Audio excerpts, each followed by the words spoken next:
Hello everyone, welcome to Unacademy. मेरा नाम सावन कुमार है और मैं जो आपके सामने कोर्स रिप्रेजेंट करने वाला हूं उसका नेम है केमिकल बॉन्डिंग, जो कि काफ़ी इम्पोर्टेंट चैप्टर है इन ऑर्गेनिक केमिस्ट्री का। इसमें मैंने 5 लेसन इंक्लूड किए हैं और जो लेसन फर्स्ट है जो आपके सामने मैं अभी प्रेजेंट कर रहा हूं, उसमें कुछ जो टॉपिक कवर करने वाला हूं वह है electronic theory of valency, electrovalent bond, covalent bond and coordination bond.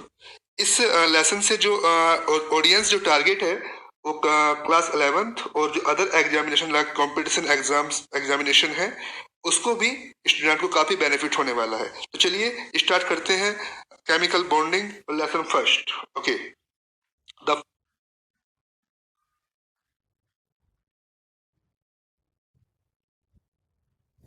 First topic is electronic theory of valency.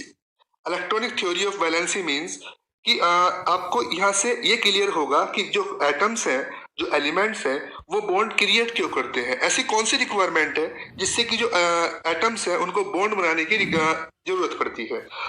तो देखते हैं the main points of the theory are, कुछ मेन पॉइंट्स हैं। First point, valency of an atom depends on the valence electron. किसी भी atom की valency depend करेगी valence electron पर। What is valence electron? For example, एक example consider करते हैं सोडियम मेटल।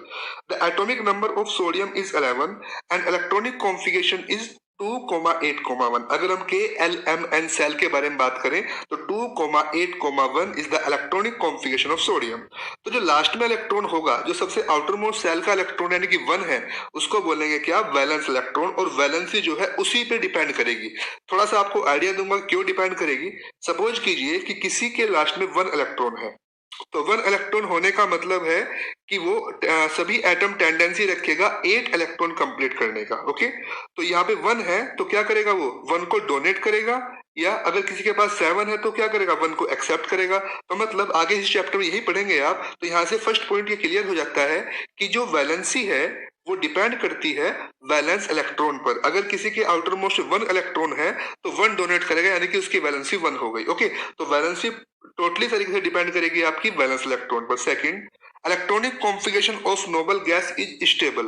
तो यहाँ पे पॉइंट ये भी बनता है कि व्हाट इज नोबल गैस। तो नोबल गैस क्या होगा students?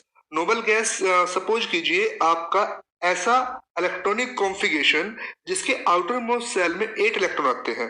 For example neon, the atomic number of neon is 10 and electronic configuration is 2,8, ये आपका सॉरी कंप्लीट हो गया। 2,8 10 कंप्लीट हो गया, यानी कि लास्ट में इसके 8 इलेक्ट्रॉन है, तो इसको बोलेंगे हम स्टेबल इलेक्ट्रॉनिक कॉन्फ़िगरेशन या नोबल गैस कॉन्फ़िगरेशन। ओके, एक और एग्जांपल है organ.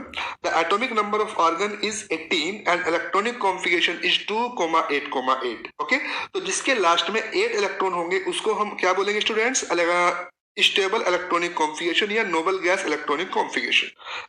Third point is that atoms having less than 8 electron in the outermost orbit are chemically active। जिस एटम्स के आउटर मोस्ट सेल में, लास्ट की सेल में 8 से कम इलेक्ट्रॉन होंगे उसको बोलेंगे हम केमिकली एक्टिव है। क्यों? क्योंकि जिसके पास 8 इलेक्ट्रॉन है, तो जो ऑक्टेट रूल, जो आगे आने वाले टॉपिक में चैप्टर में हम डिस्कस करने वाले हैं, ऑक्टेट रूल मतलब every atom tends to complete their 8 electron in their outermost. हर एटम चाहता है कि उसके आउटर मोस्ट सेल में 8 इलेक्ट्रॉन कंप्लीट हो जाए। ओके, जिसके नहीं होंगे वो डिफरेंट डिफरेंट तरीके से कुछ भी करेगा, कंप्लीट करेगा। कुछ भी का मतलब या तो लॉस करेगा, गेन करेगा या शेयर करेगा। तो यानी कि वही तो केमिकल एक्टिव हुआ ना। जिसके पास 8 हो गए उसको क्या जरूरत है रिएक्शन करने की। जिसके पास 8 नहीं है वो क्या करेगा? अपना कुछ ना कुछ करके अपना कंप्लीट करेगा और उसे बोलेंगे केमिकली एक्टिव है, यानी कि केमिकल रिएक्शन करेगा वो। Fourth, there are 2 ways by which atoms can acquire noble gas configuration। 2 तरीके हैं जिससे एटम्स जो है नोबल गैस कॉन्फ़िगरेशन एक्वायर कर सकता है। कौन कौन से हैं? पहला वेज है लॉसिंग और एक्सेप्टिंग इलेक्ट्रॉन। या तो इलेक्ट्रॉन को लॉस कर दे या एक्सेप्ट कर दे। अभी हम पढ़ेंगे कैसे करेगा, लॉस कर दे या एक्सेप्ट कर ले। सेकंड क्या है? शेयरिंग कर दे। तो जो लॉस और एक्सेप्टिंग से जो बॉन्ड बनते हैं उसको बोलते हैं आयनिक और इलेक्ट्रोवैलेंट बॉन्ड। एक ही मीनिंग है दोनों का, आयनिक बॉन्ड और इलेक्ट्रोवैलेंट बॉन्ड। और जो शेयरिंग से बॉन्ड बनेंगे वो होंगे आपके covalent bond. Okay students, the next slide is what is electrovalent bond? जैसे हमने अभी पढ़ा कि शेयरिंग से और सॉरी एक्सेप्टिंग से और लॉसिंग जो जो बॉन्ड बनेंगे वो होंगे आपके इलेक्ट्रोवैलेंट बॉन्ड। ओके, देखते हैं। फॉर्म्ड बाय लॉसिंग और एक्सेप्टिंग इलेक्ट्रॉन, इलेक्ट्रॉन को लॉस और एक्सेप्ट करके जो बॉन्ड बनते हैं उसको बोलते हैं इलेक्ट्रोवैलेंट बॉन्ड या आयनिक बॉन्ड। कैसे? कुछ एग्जांपल कंसिडर किए हैं आपके लिए। देखिए dear students, the first example is potassium chloride. The formula of potassium chloride is K and Cl. K for potassium and Cl symbol for chloride. The atomic number of potassium is 19 and the configuration is 2,8,1. Okay? इसके last में 1 electron है, तो यहाँ पे मैंने show किया हुआ है 1 इलेक्ट्रॉन। क्लोराइड का जो एटॉमिक नंबर होता है 17 एंड कॉन्फ़िगरेशन इज 2,8,7। इसके लास्ट में 7 इलेक्ट्रॉन है और यहाँ पे मैंने 7 इलेक्ट्रॉन मेंशन किए हुए हैं। तो दोनों क्या चाहेंगे एटम की 8 इलेक्ट्रॉन कंप्लीट हो जाए। तो के क्या करेगा, अपना 1 इलेक्ट्रॉन इसको ट्रांसफर कर देगा। ओके, इसने क्या किया, डोनेट किया, और सीएल ने क्या किया, एक्सेप्ट। जिसने डोनेट किया उस पर पॉजिटिव चार्ज यानी कैटायन बनेगा, जिसने निगेटिव किया उस पे आपका निगेटिव चार्ज यानी एनायन आएगा। तो आयंस क्रिएट हो गए, तो इसलिए इसको बोलते हैं आयनिक बॉन्ड और इसको इलेक्ट्रोवैलेंट बॉन्ड भी बोला जाएगा। तो केसीएल क्या बना बेटा, इलेक्ट्रोवैलेंट बॉन्ड। तो डियर स्टूडेंट नेक्स्ट होगा आपका कैल्शियम ऑक्साइड। कैल्शियम का सिंबल Ca, ऑक्साइड का symbol O, atomic number calcium का 20 एंड इलेक्ट्रॉनिक कॉन्फ़िगरेशन 2,8,2, यानी कि इसके आउटर मोस्ट में 2 इलेक्ट्रॉन है और ऑक्सीजन के आउटर मोस्ट में 6 इलेक्ट्रॉन है। ओके, तो ये दोनों इलेक्ट्रॉन इसको डोनेट करेगा, क्योंकि डोनेट करने के बाद अपना जो है लास्ट में 8 कंप्लीट कर लेगा, और यहाँ पे 6 है, 2 ये एक्सेप्ट करेगा, अपना 8 कंप्लीट करेगा। तो इसने 2 इलेक्ट्रॉन्स डोनेट किए तो यहाँ पे 2 पॉजिटिव, ओ ने 2 एक्सेप्ट किए तो यहाँ पे 2 निगेटिव, और जो कंपाउंड बना CaO ये क्या है आपका इलेक्ट्रोवैलेंट बॉन्ड या आयनिक बॉन्ड। जो इनके दोनों के बीच बॉन्ड बना होगा वो इलेक्ट्रोवैलेंट बॉन्ड या आयनिक बॉन्ड है, और कंपाउंड का नेम है इलेक्ट्रोवैलेंट कंपाउंड और आयनिक कंपाउंड। सेम जो थीसिस है वो लगेगी आपकी एल्यूमिनियम फ्लोराइड में। The symbol of aluminium is Al। Fluoride का हो गया आपका F। यहाँ पे 3F क्यों ली है मैं आपको पूरा एक्सप्लेन करने वाला हूँ। एल्यूमिनियम की वैलेंसी हो गई आपका एटॉमिक नंबर 13, कॉन्फ़िगरेशन 283, लास्ट में 3 इलेक्ट्रॉन्स है। ओके, और ये चाहेगा कि तीनों के तीनों डोनेट हो जाए ताकि लास्ट में 8 आ जाए। क्लियर ना, आउटर मोस्ट में 8 आ जाए तो ये स्टेबल हो जाएगा। फ्लोराइड लेके आया तो एक फ्लोराइड को रिक्वायरमेंट है केवल एक की, क्योंकि फ्लोरीन का एटॉमिक नंबर 9 होता है, कॉन्फ़िगरेशन 2,7, तो इसको 1 इलेक्ट्रॉन रिक्वायरमेंट है, और यहाँ पे तो 3 है बेटा, तो 3 फ्लोरीन चाहिए, है ना, 3 फ्लोरीन रिक्वायर होंगे, और तीनों फ्लोरीन जो है एक इलेक्ट्रॉन एक्सेप्ट करेंगे, और क्या होगा, एल्यूमिनियम ने 3 इलेक्ट्रॉन डोनेट किए तो उस पर 3 पॉजिटिव, और ईच फ्लोरीन एटम ने एक इलेक्ट्रॉन एक्सेप्ट किया तो उनपे एक निगेटिव। तो कंपाउंड क्या बनेगा, AlF3, और इस कंपाउंड का कौन सी कैटेगरी में आएगा, इलेक्ट्रोवैलेंट कंपाउंड, और जिन दो इनके बीच बॉन्डिंग जो होगी उसको बोलेंगे बेटा क्या, इलेक्ट्रोवैलेंट बॉन्ड और आयनिक बॉन्ड। आई होप कि आपको क्लियर हुआ होगा। So next slide is about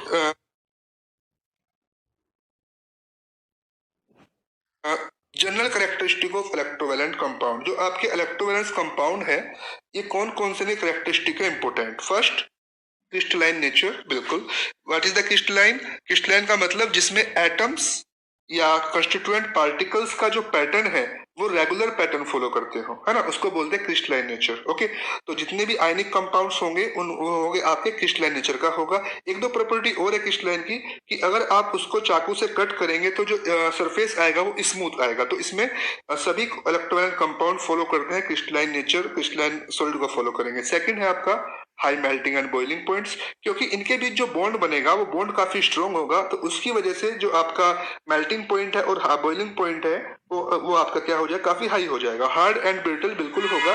hard होते हैं आपका कोई भी इलेक्ट्रोवैलेंट कंपाउंड होगा हार्ड होगा, और ब्रिटल भी होगा। ब्रिटल का मतलब जो एकदम से मोड़ने पर टूट जाए उसको ब्रिटल बोलते हैं। तो ब्रिटल का मतलब जो प्रेशर को क्या एक्सपीरियंस ना कर पाए। ठीक है, नेक्स्ट आपका Fairlie soluble in polar solvent and insoluble in non polar solvent.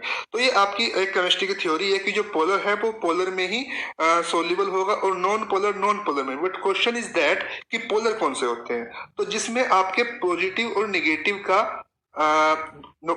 Negative का एक्सपीरियंस होता है उसको बोलते हैं पोलर। तो यहाँ पे तो आयंस में तो होगा ही होगा, है ना, क्या बनेगा आपका Na पॉजिटिव और Cl नेगेटिव। सपोज कीजिए कोई भी होगा तो पॉजिटिव नेगेटिव बना है, मैंने अभी प्रीवियस स्लाइड में एक्सप्लेन किया है। तो ये पोलर है, और पोलर है तो किस में सोल्यूबल होंगे, पोलर में, पोलर लाइक वाटर में सोल्यूबल होंगे। Okay, conduct electricity in molten state. Molten state मतलब देखिए NaCl का एग्जांपल लीजिए, सॉल्ट है, इसकी दो स्टेट होंगी, एक इसकी होगी सॉलिड स्टेट और एक होगी मोल्टन स्टेट।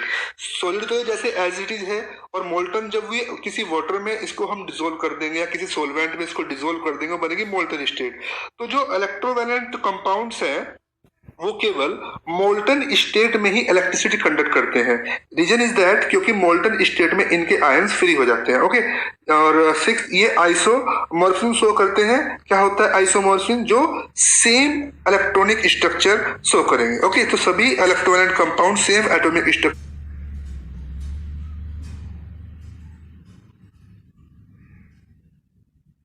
शो करते हैं। Next bond is covalent bond.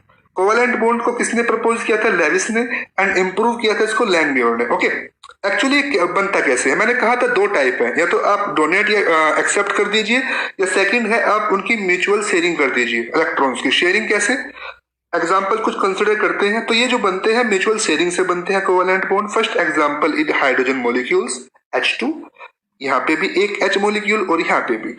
Atomic number 1 होता है, इसका मतलब इसके आउटर मोस्ट में केवल 1 ही इलेक्ट्रॉन होगा, तो 1 इलेक्ट्रॉन यहाँ पे रखा, 1 यहाँ पे रखा। ओके, और हाइड्रोजन ऑक्टेट कंप्लीट नहीं करता, ये एक्सेप्शन केस है ऑक्टेट का। ये अपना ड्यूएट कंप्लीट करता है, केवल आउटर मोस्ट में अपने 2 इलेक्ट्रॉन कंप्लीट करेगा। तो 2 करने के लिए क्या करेगा बेटा?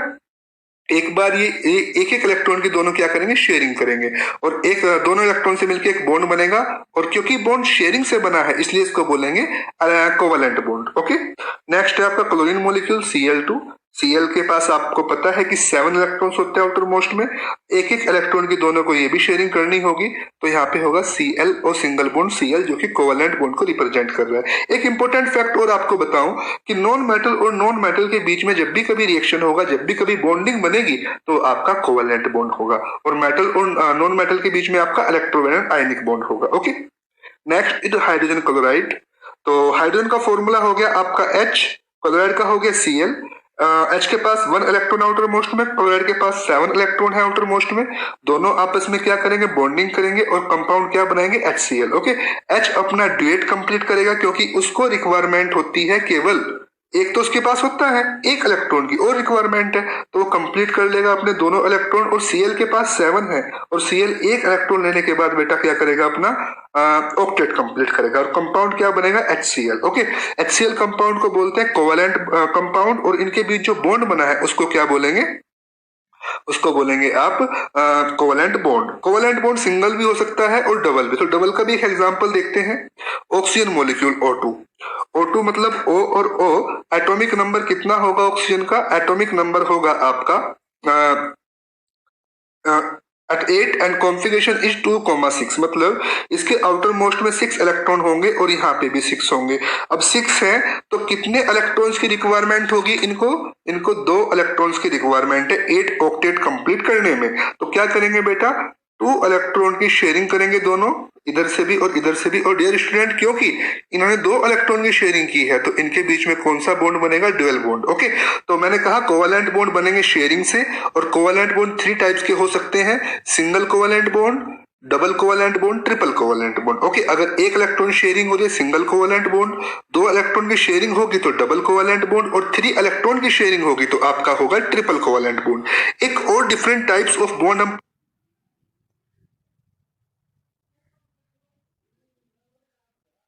पढ़ते हैं, कोऑर्डिनेट बॉन्ड। ये भी एक्चुअली एक टाइप है कोवैलेंट बॉन्ड का, बट इसमें होता क्या है देखो, मैं आपको थोड़ा डेफिनेशन बताऊं। It may be defined as a covalent bond in which both electrons of shared pair are contribute by one of the two atoms. For example, अभी जो हमने प्रीवियस स्लाइड में एक एग्जांपल देखा, क्लोरीन मॉलिक्यूल का ले लीजिए, हाइड्रोजन मॉलिक्यूल का, किसी का भी, उसमें एक इलेक्ट्रॉन होता था फर्स्ट एटम का, सेकंड एटम का, और दोनों शेयरिंग करते थे। बट यहाँ पे क्या होगा? देखिए, ए के पास 8 इलेक्ट्रॉन है और बी के पास 6 इलेक्ट्रॉन है।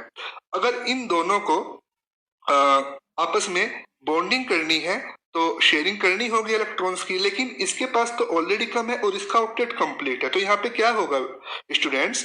ए अपने दोनों इलेक्ट्रॉन से एक बॉन्ड बनाएगा। ओके, मतलब शेयरिंग तो होगी लेकिन वो दोनों इलेक्ट्रॉन एक ही एटम के होंगे। ओके, यहाँ पे एक ही एटम के होंगे क्योंकि इसकी ऑक्टेट को, इसकी स्टेबिलिटी को कोई फर्क नहीं पड़ने वाला। तो दोनों इलेक्ट्रॉन से एक बॉन्ड क्रिएट करेगा, मतलब शेयरिंग इसने कर दिया बट दोनों इलेक्ट्रॉन जो है एक ही एटम के हैं। तो इस केस में हम बोलेंगे इसको कोऑर्डिनेट बॉन्ड। ओके, एक कोवलेंट का ही टाइप है, बस इसमें डिफरेंस इतना है कि दोनों इलेक्ट्रॉन एक ही एटम के होंगे जो शेयर्ड इलेक्ट्रॉन होंगे। और इस बॉन्ड को रिप्रेजेंट करेंगे आप इस टाइप के एरो से। कोवलेंट को आप रिप्रेजेंट करते हैं इससे, और इसमें अगर आप एरो लगा देंगे तो इससे रिप्रेजेंट करेंगे आपको कोऑर्डिनेट बॉन्ड। ओके स्टूडेंट्स, तो इस लेसन में इतना ही टाइप्स ऑफ बॉन्डिंग पढ़नी थी। Thank you.